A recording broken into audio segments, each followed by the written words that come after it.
Everybody, how are we all doing? Welcome in to the latest video on life taps and backstabs. This is my YouTube channel where I talk about my three favourite classes, which are rapidly becoming my two favourite classes: the Necromancer, the Rogue, and the Shadow Knight, the Dire Lord, the Shadow Knight.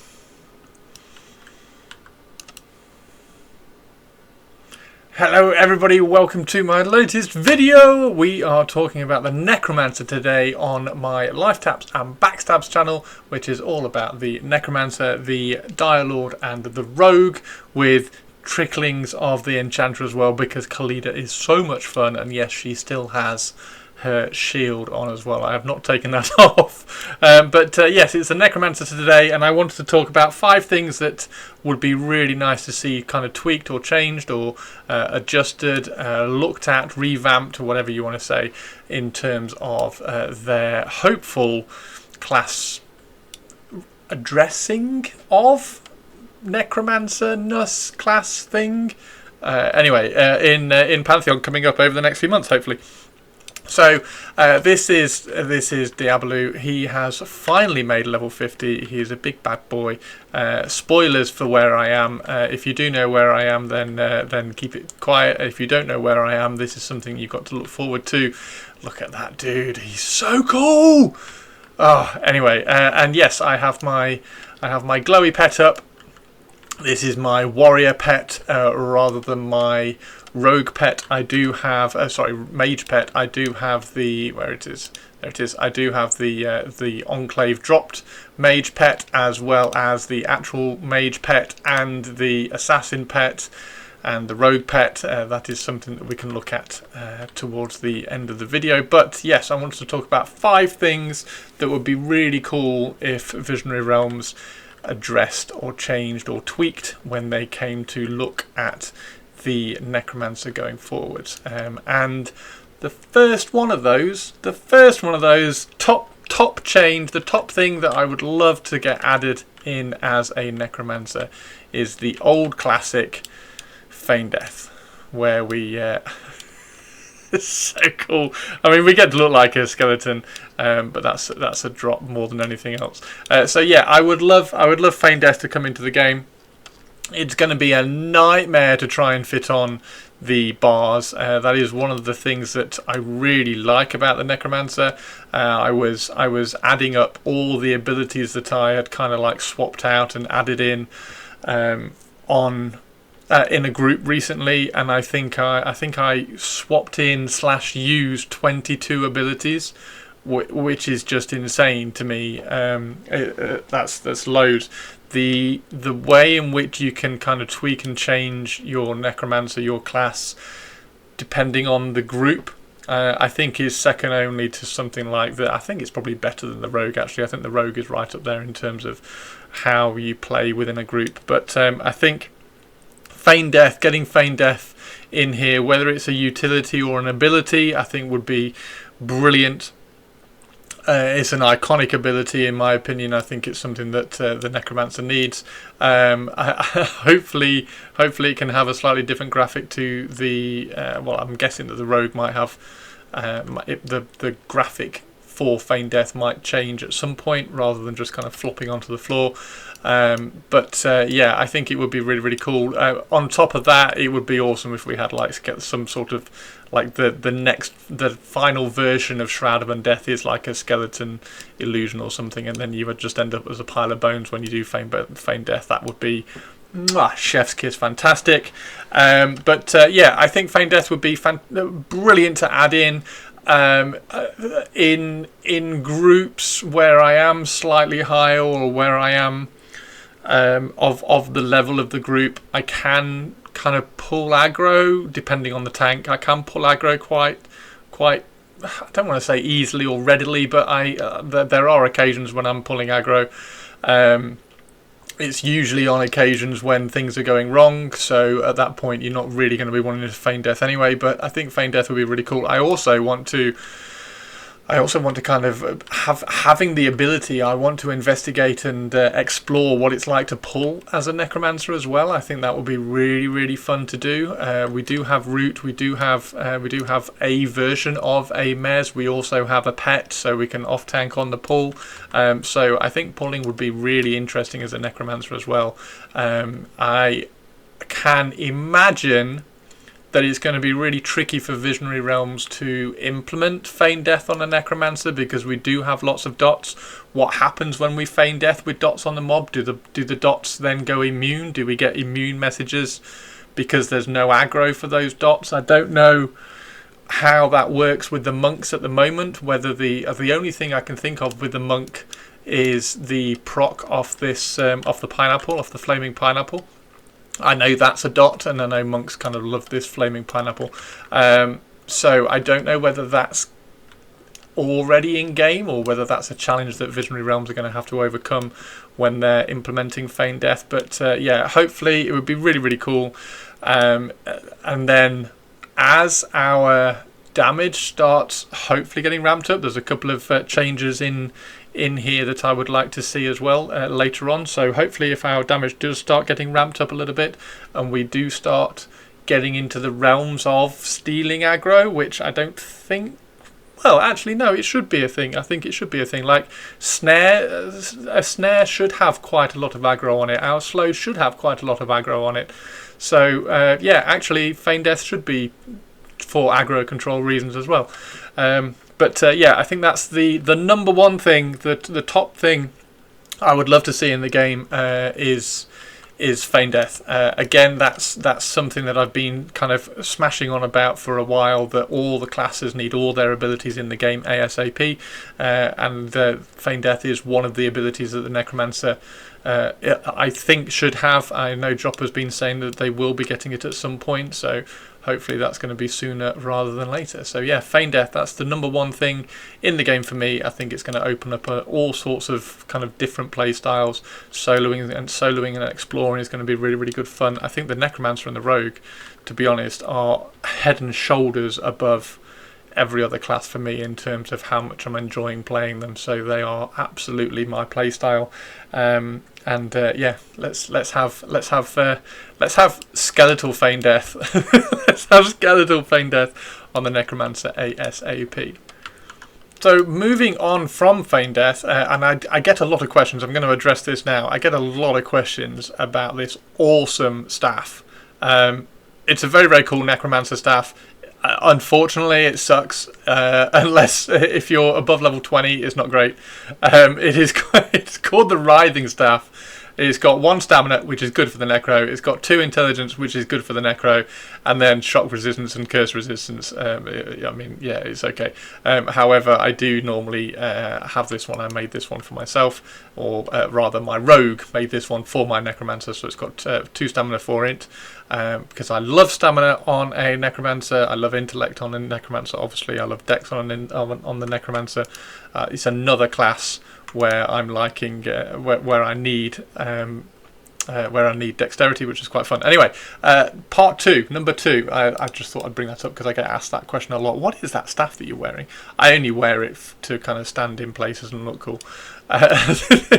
Number two, the second change. I would really like to see, and I'm pretty sure all the Necromancers who are watching this video are going to agree with me. Fingers crossed you are anyway, and you don't want it just ramped up from the start. I would really like to see at least 2 of our dots ramp up the longer they've been on. So Ignite Blood and Plague need to ramp up in damage the longer they've been on. Like Ignite Blood on a good day with my Black Tear Idol and Nighttime with the Lunar Ring on will quite happily crit in the 300s. Now, if it could ramp up the damage, the longer for each tick. So if it starts at like 70, I don't know the numbers. Visionary Realms can work out the numbers, but I think it should really, like Plague should definitely ramp up. Like one of them should ramp up loads, but I think both of them should ramp up in damage as they go through their ticks. So start at 90. Numbers are those things that you can dial in as and when between patches and things like that. Like it's easy. I imagine. I'm sure it's not. Sorry, Visionary Realms. It's easy just to kind of tweak the dials once you've got the actual ability in there. But these two, Ignite Blood and Plague, need to ramp up the damage the longer they've been on the mob. Why is this? Well, Necromancers, like the way we apply our damage is primarily through dots. I know there are certain Necromancers who just like life tap. So the life tap spam, I really hate doing that. It's one of those things that's really efficient to me. I hate life tapping when I'm full health. Like it's not efficient. I don't like it. Like if I'm in a group where I have to life tap, I tend to put what's it called? I tend to put the life leech on. It's not that one. It's Dark Empathy. I tend to put Dark Empathy on the bar, and then have the tank targeted, transfer some health to the tank, and then life tap, which I know is like even less efficient because I'm wasting time sending my health to someone. But I hate doing things that are inefficient, and therefore I don't like life tapping when I'm full health. Anyway, the primary way where we're applying damage is through the dots, and getting the dots on the mob takes a while. So it takes like, I mean, these are 2 seconds cast each, so it takes 8 seconds to get all out, to get 4 dots on the mob. If it's an undead mob, then that's cool. I might just put a couple of dots on, and then nuke. Again, this all depends on the group, depends on the level of mob that you're killing. If I'm in a group, I've spent a lot of time down at the trenches, as you would imagine, being level 50 now. But if I'm in a group down at the trenches with 2 wizards, I put Ignite Blood on, and that's about it. Like I'll put Ignite Blood on, and then I will mana tap some mana to the wizard so that they can nuke. And if it's a skeleton, I will Grave Pirate. It's if it's a longer fight, and fights do. They do take a while down at the trenches when you are in a level appropriate group. So when I was in a group of level 40s down in the trenches, I was putting all 4 of my dots on, and they were all kind of ticking for a reasonable amount of time. So if they were going to ramp up, I would get Ignite Blood and Plague on ASAP, and then Curse and Life Tap after that, just to kind of complement the damage. But you want the things which are going to ramp up in damage, you want them on as early as possible. So that's my thing. And then obviously when we're in the end game, I nearly spoilt something then. When we're in the end game, fighting raid bosses and raid mobs and like huge group content and things like that, it's going to come in much more important, because we're going to be actually applying some reasonable damage. We should almost be rewarded for killing the mob slowly. I know that sounds dumb, but I think if we're in a reasonable fight, where the time to kill is a reasonable length of time, and the dots are getting all the closer to the end. I mean, you could even one of these, like maybe Ignite Blood. I think Ignite Blood is quite quick anyway. But like maybe one of these two, Plague can be the longer version of the dot, and Ignite Blood can be a slightly quicker ramp up, so it lasts less time, but it ramps up faster. And then you've got two different options when you are in a fight. Like if you are in a slightly quicker fight with maybe a wizard and a ranger in the group, and the mobs are dying quite quickly, then maybe you only need Ignite Blood and a snare or something. Anyway, I just think it would be really, really cool if the dots could ramp up, just these two in particular. And then in addition to that, I really would like one more dot. Just one more dot. I want 5. This one is disease. I would really like a poison. I think a poison dot would be really, really cool. So we've got, I think it's poison, isn't it? Yeah, poison. Nature we're not going to have, cold we're not going to have. I love the fact that we've got a fire dot. I think that's fantastic. Yeah, disease, poison and fire I think would be brilliant. Obviously we've got curse from the Curse of Anguish, but yeah, I would really like one more line of dots, and that leads on to the next tweak, idea, point. So point number 3, some variety. Now, what do I mean by that? Because like we've got variety in here already. Like we've got a we've got a snare dot, we've got a life tap dot, we've got a fire dot, we've got a plague dot, we've got an undead nuke, we've got a life tap nuke, blah blah blah. We've got loads of variety. Yep, we have got loads of variety. We have got loads of variety, but with all this variety, and we've got we have, like I said earlier, we probably have the most number of abilities, utilities and techniques that I have ever used in the game across any class. If you are playing a class and you think there are more, and you think you use more abilities or utilities, like maybe Shaman or something like that, swap out an awful lot. But I think I counted it up. It's something like 22. I used 22 in a group the other day. And it is really, really useful. Now, because you've got all those abilities and techniques and utilities, you can start adding in some variety. So maybe the plague, maybe the plague dot is very rarely resisted. Like it nearly always goes through. Like the resistance on this is just non-existent. If you want a dot and you want to get some damage onto the mob, you hit plague. And then maybe curse, I mean, it would be horrible if this one was resisted a little bit more, but I mean, it wasn't in EverQuest. It was darkness would nearly always land, but maybe Curse of Anguish is slightly more resisted. Maybe Ignite Blood has a slightly higher resist rate. So that kind of thing. So the resistance of that, slow, like maybe Fetid Fumes you do have to cast a couple of times to get to land. However, if you are going to do that, Visionary Realms, please remove the cooldown on it. I hate the cooldown on this one. I can understand the cooldown on Gravepire to stop you just spam casting when you're killing some undead stuff, but yeah, the cooldown on slow is annoying. So yeah, just things like that. And then also, if you have, and I think this applies to a lot of classes as well and a lot of abilities, if you have a specific ability like Gravepire is purely a nuke for undead. We have a purely undead root. Clerics have a purely undead nuke and a purely undead snare. I'm sure there are some other ones out there as well. Drop them down in the comments. But if you have a specific spell in a very specific circumstance / mob / situation, just halve the mana cost.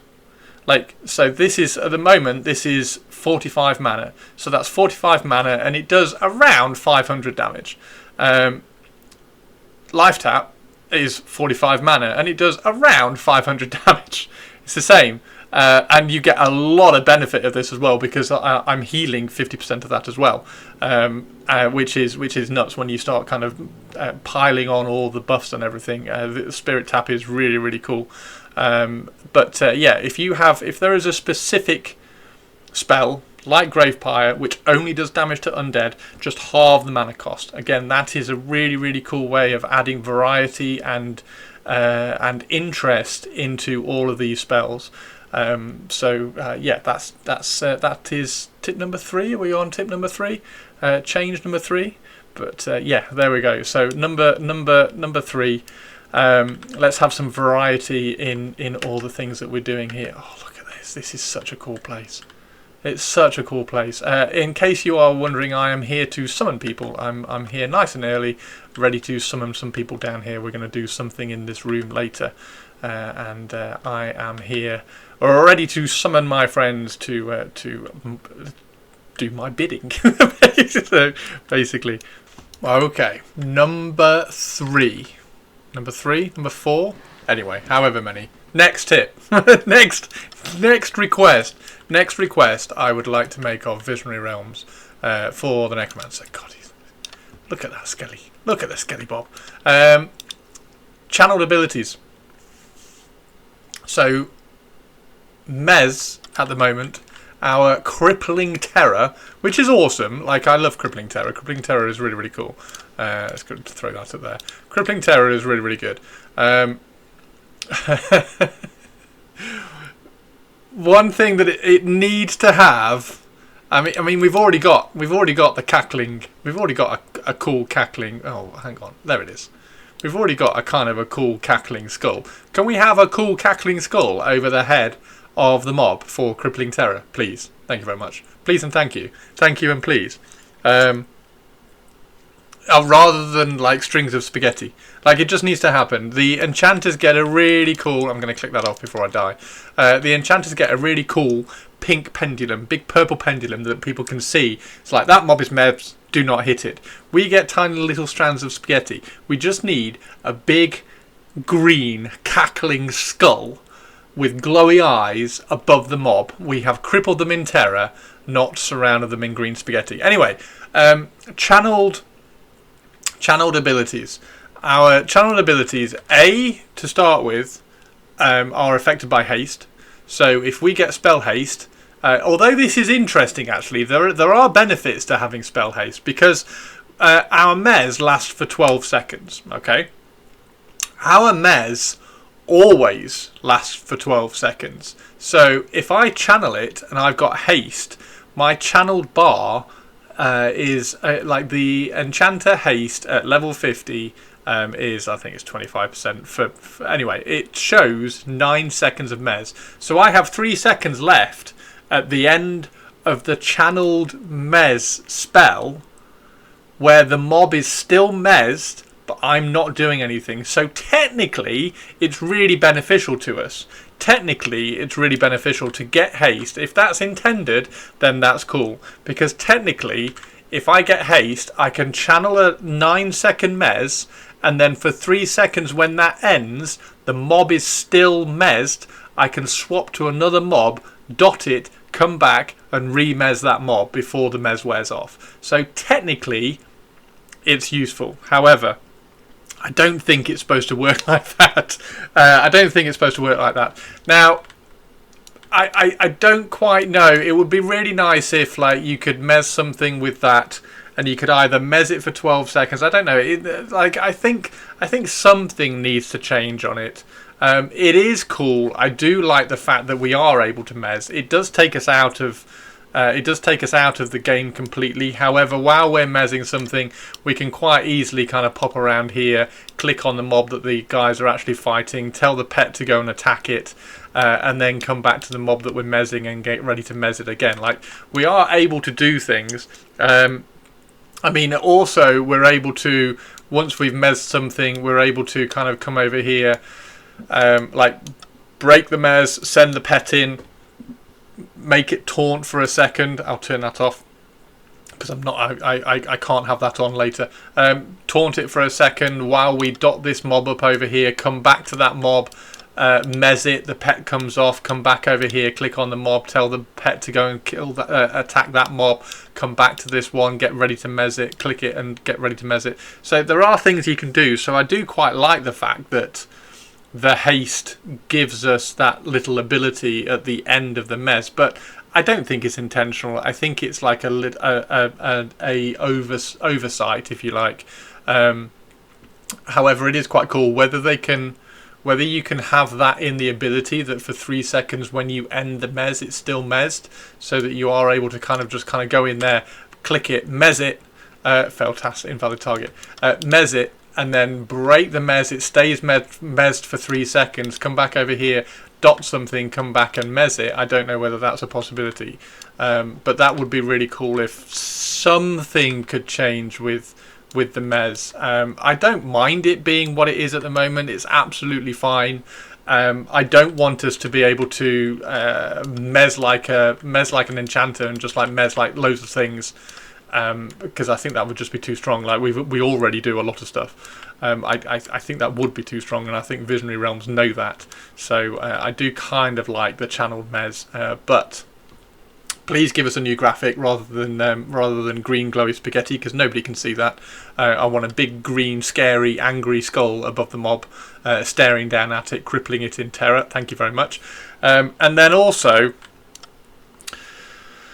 Pact of Shadow. Now I have a macro made up for Pact of Shadow. It always stays in here, so I have at the end of both of my ability bars, I have an E key and a Q key, which if you have a look at the keyboard are either side of our WASD. So I can WASD movement, and then I've got Q and E really accessible. So my E key here applies and gives the person that I'm targeting mana. However, it's a 1 second cast with no cooldown, so I have to sit here and just press that. So I've made a macro that casts it, waits for 1.1 seconds. The 0.1 is just for server lag, and then I've copied and pasted that over and over and over and over and over and over and over and over again, and then just put sit at the end. So I've made a macro that transfers. At my level, it started to be because I copied and pasted it and then just stopped after, like, I don't know, 10 seconds of like copy paste, and at the level I made it, it was about 75% of my mana. Now it gives about 40%, so if I need to give more mana, I can click it again and it carries on, because I've got more mana pool, right? But this just needs to be a channeled 10-second channel. Just make that a 10-second channel, and it transfers in exactly the same way as my pet. I can heal my pet, and it transfers every tick. It transfers some health over to my pet. Just make Pact of Shadow that, so that it's transferring mana over to my target for 10 seconds, and then I can click it again. Again, I can make my macro if I really want to, and then it would just be utility 6, weight 10.1, utility 6, weight 10.1, and it would do it twice, etc, etc. But just make that ability channeled, and make... where is it? That ability channeled. Either make it channeled, it doesn't need to be 10 seconds, that can be much less. Either make it channeled, or somehow make it level. Now I think it does, because it does say additional modifier stamina. So when I am buffed, I am healing for... I think I've seen a heal for 88. I don't know whether that was with lots of buffs and at night time or whatever. I don't quite know what this is affected by. I haven't used it or investigated it enough to check. But Dark Empathy, this one just needs a little bit of tweaking. It's a 2-second cast, so why that's 2 seconds and that's 1 second, I don't know. I would love this if it was a 1 second cast, no recast. I'd probably accept that. I'd probably take 1 second cast, no recast, so I could spam it and try and keep somebody up and give them a little bit of health for my health. I would probably take that, because it's 2 seconds and it takes a fair whack of health. So that's 52. That's 37. Let's see if that does any benefit. 35. So yeah, it's about 52. It's about 52 unbuffed. I think that's a crit. But I'm sure I've seen an 80, so that's probably when I'm buffed with a little bit more stamina. But yeah, that would be really cool. That's my next thing, like the channeled stuff, and also make some of our abilities channeled. So like Pact of Shadow, just 100% just needs to be a 10-second channel where I'm giving somebody mana, and I can stop that, because if it gives somebody mana every second for 10 seconds, I can stop that at any point that I like, rather than having to make a macro or just spam the button. Yeah, that's my next one. And then our final one is the big talking point: pets. I left this to the end because I think there's a lot to talk about here. And there's a lot to consider as well. I think we have to be really considered with this, because we're not a summoner class. We are a necro. There needs to be difference. So we need to have difference. I mean, the first thing we need to have is we need a skeleton here rather than an elemental. That just has to happen ASAP. The speed at which the Archmental graphic was created. I think we need the speed of just get a skeleton in there, and then also we need to decide, or Visionary Realms need to decide, whether we are able to give our pet items, because originally, when I was watching Dropper's streams, we were only going to be able to give our pet weapons. Like, all of this wasn't going to be a thing. And then also, every time our pet dies, we lose the weapons. So we're gonna either have to have a bag full of trash weapons that we've got from level 1, so that we can have our pet dual wield, or we're gonna have to have our pets able to wield summonable weapons by a summoner, which I think is kind of cool. Like, if our pet can wield summonable weapons, then that helps and also creates a bit of conversation and social impact, social contact with summoners in the game. And heaven forbid summoners get any kind of social social interaction in game. Anyway, that's a bit of a shout out to my summoner friends in my guild. So yeah, at the moment, so I'm currently running. This is a warrior pet at the moment. As you can see, he's only level 38. It doesn't go higher now. I know that's because we don't have our spells up to level 50. I am 100% sure we will get a level 48 pet or something, and we'll get a pet at level 48. Hopefully that's one of those floating spectres with the scythes. I think that would be super cool. However, we have, and this just needs to be resolved. Okay, so that's the first thing. We need to have this resolved. Are we? Because I think it would be cool to be able to give our pet items. Like, I've tried to give, and one thing I need to do is I need to get my armor smith to make this pet some stamina gear, because stamina, which is why he's wearing this, because stamina, if I take that off, you'll notice his hit points drops. So stats seem to be the only thing that actually make a difference to pets in terms of hit points and mana as well. So my mage pet has all int gear because it gives him more mana, and my warrior pet, I would like to give him more stamina gear. Like, I want to make him some crafted warrior gear to put in here that has stamina on it, so that I can bump his hit points up even more. That's why I've got this pet. I've got the pet out because he's got the hit points to be able to do things. So this guy survives in trenches pretty well with all the AoEs that are going on. If there's a group heal going on, or a druid with the tree, for instance, or a talisman on there, he seems to cope alright. He doesn't really die in the trenches, which is what the mage pet does do. The enclave pet survives alright in trenches. He's level 40, so he's always level 40 when you summon him. He survives okay in the trenches. He's not too bad. He does need some healing every now and then. But he does seem to resist a lot of the AoEs a little bit more and not take quite so much damage, because he hasn't got as many hit points. I think he's at 700 hit points. The rogue pet dies in one fight. The rogue pet has like 400 or 500 hit points and just gets obliterated.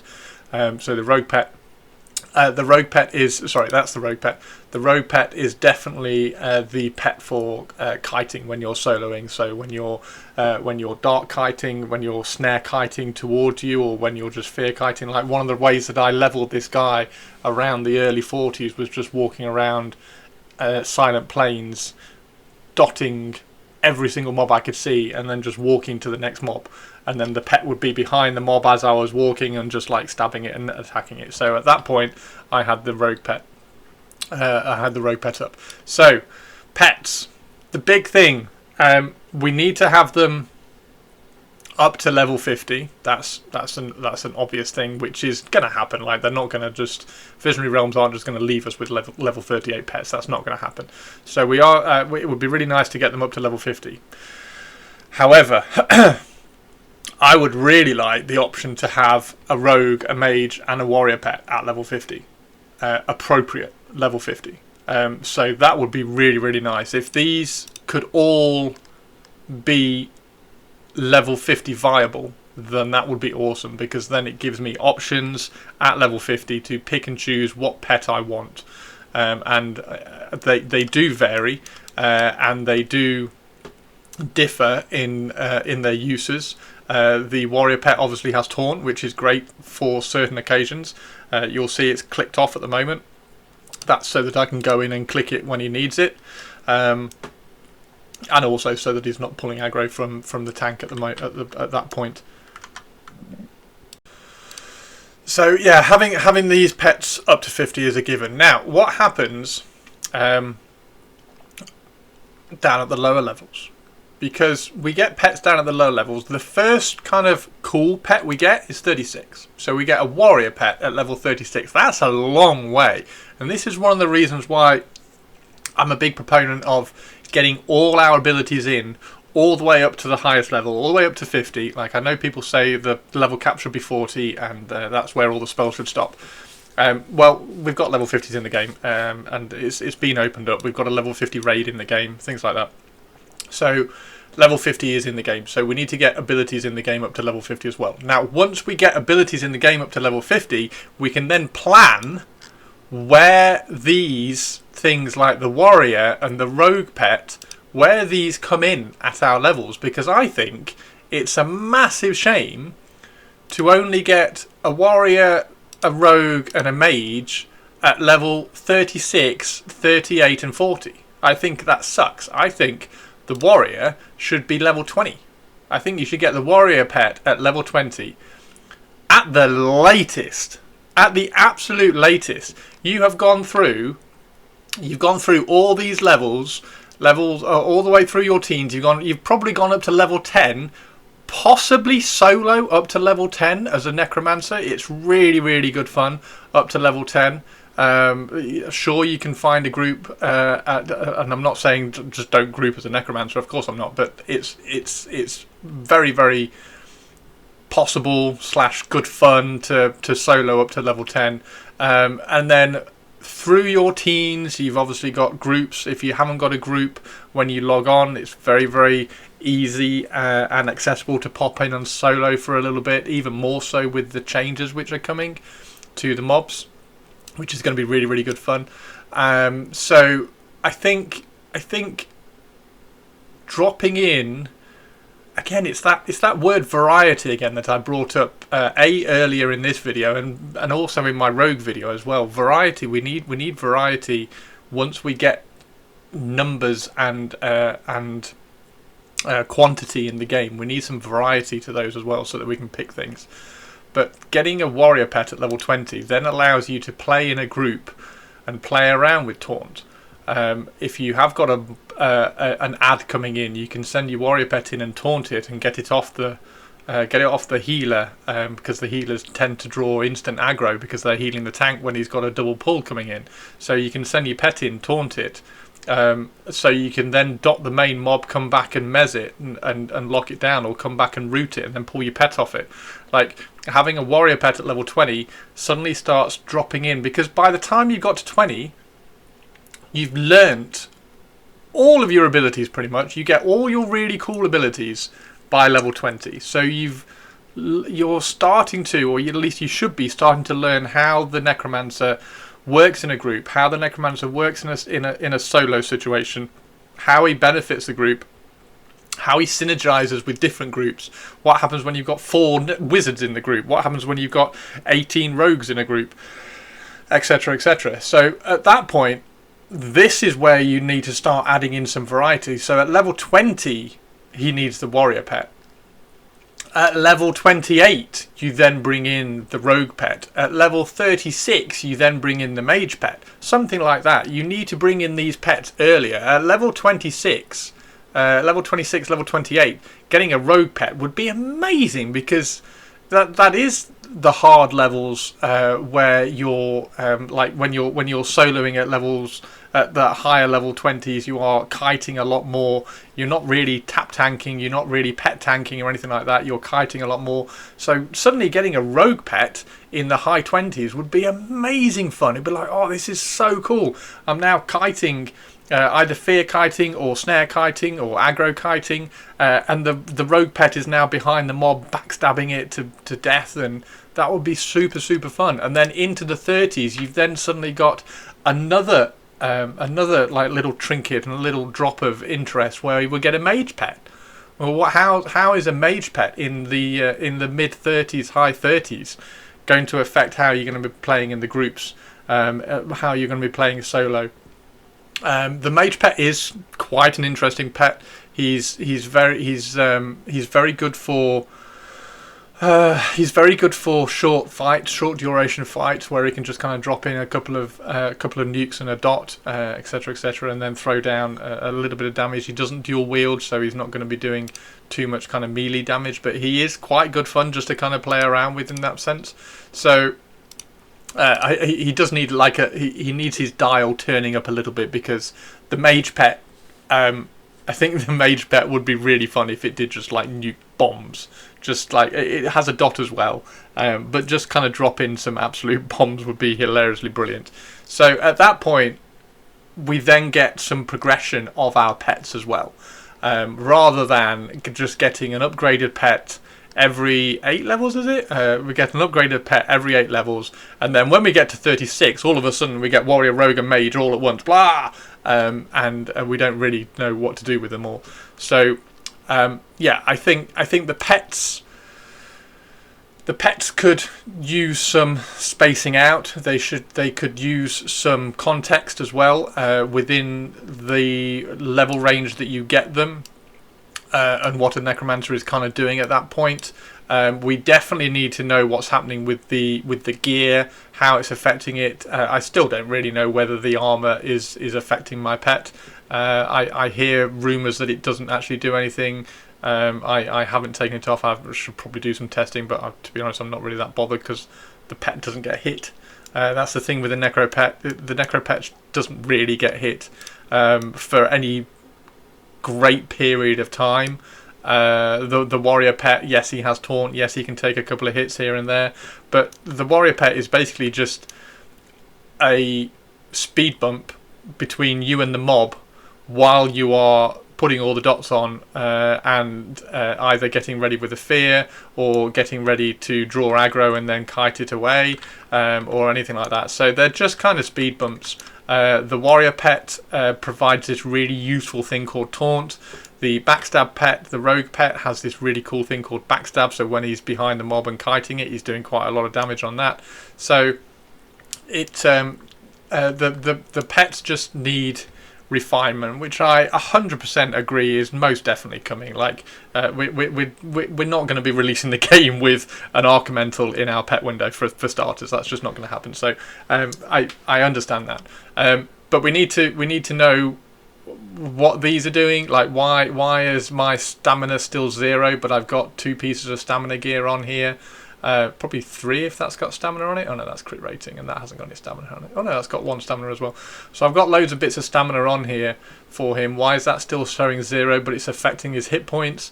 Like the accuracy and the hit rating and everything. Do none of these work? Like, we just need some clear up on the pets. But the main thing for the pets is making sure that we have all the way up to level 50, and then at level 50 I want access to all my pets as well. So I want to be able to have a level 50 rogue pet, I want to have a level 50 mage pet, I want to have a level 50 warrior pet. I think that would be really, really cool. Now the final thing is, how do I feel about the random level on the summon? And for some reason in EverQuest it didn't really bother me. In Pantheon it's a pain, and I don't know whether it's because Pantheon's a little bit of a faster paced game, or whether I have less time as a person now, as an adult. I mean, I was an adult when I was playing EverQuest, but I was in a different point of my time, a bit different point in my life. do I have less time? Therefore, I'm like, oh no, level 34. Oh, another level 34. Okay, I've finally got a level 38. Don't die, don't die. Oh, he's died. Now I've got to go through it all again.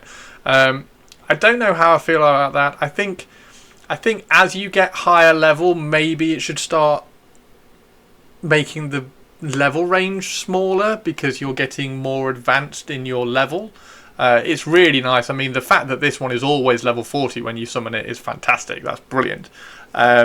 Maybe that can be something that comes in when they bring in Mastery.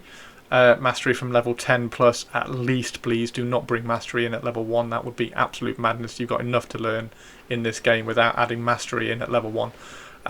Maybe that can be a Mastery thing, so that it's a Mastery ability that you can reduce the level range of your summoned pets by 1 for each Mastery point spent, so that eventually you can get it down to one of 2 levels, either level 40 or level 39, or level 50 or level 49, like that kind of thing.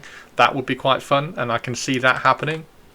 And if that is going to happen, then you probably don't need to bring it in on a base ability, because the Shattered Remains here can... So the warrior pet is basically either level 34, 35, 36, 37 or 38, so it's a 5 level range for the warrior pet. I think the rogue pet is the same. I don't want to get rid of this one because he's level 38. Otherwise I would do it and check, and I haven't got that many bone chips on me. But yeah, that would be really, really cool. Get that level range kind of sorted out as well. I don't think it's that much of a problem at the lower levels. I think it's kind of characterful at lower levels. It's like, okay, so it's teaching you that you're not a summoner. You're not just like summoning and controlling a pet that's that level. You are constructing it out of the bones that you can get hold of. And maybe this particular cast wasn't very strong, so I don't much mind it at the lower levels. Higher levels, it's just a pain, isn't it, at the higher levels, because you should be at by the time you get to level 50, with all your experience and stuff, you should, lore-wise in the game, be able to control what you're summoning just a little bit more. So it would be nice if that came in either through Mastery, or if it doesn't come in through Mastery, then on the ability itself. Was there something else? I think there was something else I wanted to say about the pets. No, I think that was everything on the pets. I did just want to say and kind of reassure the Necromancers that we don't need pets to be doing like ridiculous amounts of damage, and we don't need pets to be able to tank things while we're soloing. That's not what their role is. If you want a pet tank, then you roll a summoner. Our pets are imagine pets like another form of damage that we are putting in the mob, in the form of like a little kind of trickle. So damage over time. The pet is basically a skeleton dot. So we have a skeletal dot. So I suppose really we do have 5 dots if you include the pet, but 6 because I've given him the flaming pineapple. So yeah, we don't want or we don't need huge. I mean, maybe with the warrior pet should, but he's got like 1,000 hit points, so he should be. He can reasonably tank. He needs some healing, but he can tank reasonably well. And you can heal him heal him when he's in combat as well, because you can give your hit points over to him as well. So you can heal him when he's in combat. You don't have to just do the renew bone things. So yeah, the pets are absolutely fine for what they do. They just need some things just kind of tidying up. The pet window needs to have some cleanup, and we need some clarity on what happens.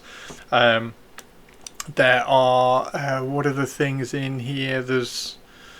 It would be lovely to see numbers. It would be lovely to see numbers. Like if this spell said deals between 72 and 360 fire damage every few seconds while the curse lasts, or something.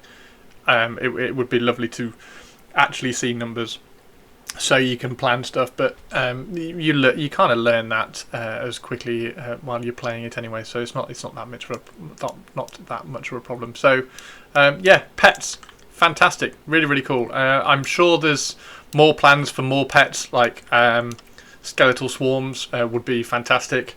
I think the root would be really cool if it was skeletal hands coming up, the Hungry Earth skeletal hands coming up rather than the blocks. I think that would be fantastic.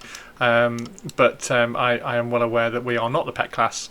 The summoners are the pet class. However, I do think it's still, you can still kind of tie in the idea that we're summoning skeletons from underneath the ground to come and drag people down and root them in place.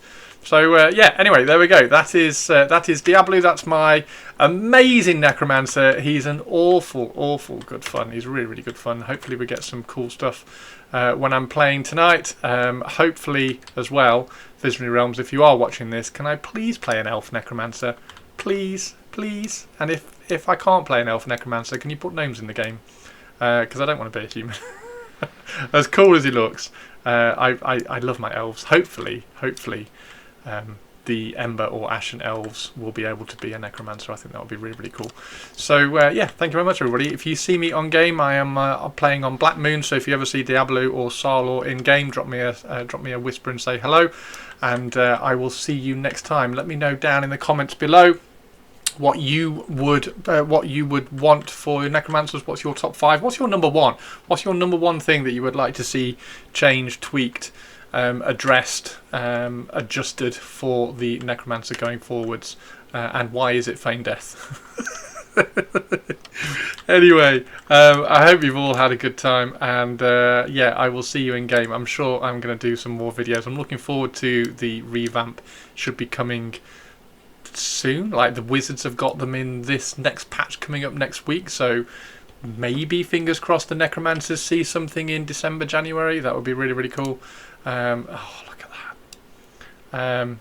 Oh yeah, can we have some skeleton animations please? Bonus number 6, can we have some skeletal animations please? I can't sit, I can't jump. I've got a zombie walk. Coming to get you, I'm coming to get you. Anyway, thanks very much everybody, take care. I'll see you later. Glug glug glug glug glug glug glug. And I've even got a little fiery familiar. I love doing that because now I look like a wizard. Right, thanks very much everybody, take care, and I will see you all later. Great fun, love my necro. Cheers guys.